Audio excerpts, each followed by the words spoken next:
புலமை கண்டு அழகு மிகும் குழந்தை என மகிழேறி வந்த குமரன் ஆதிசிவன் பிள்ளையன ஆனைமுகன் தம்பியன ஞான பழமான முதல்வன் நீ பாடும் குரல் வளம் கொடுக்கும் பனிமலையில் வாழும் அந்த பார்வதியின் இளைய புதல்வன் தேனெடுத்து திணை வளர்க்கும் சிறு குருத்தி வள்ளியவள் சிந்தையில நின்ற மன்னவா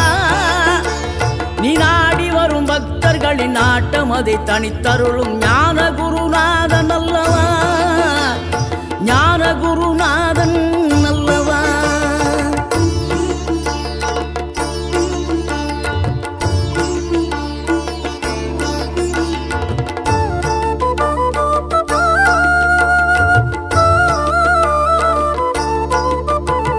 நினைக்கின்ற பொழுதெல்லாம் நிகரில்லா பக்தி ரசம் கொடுக்க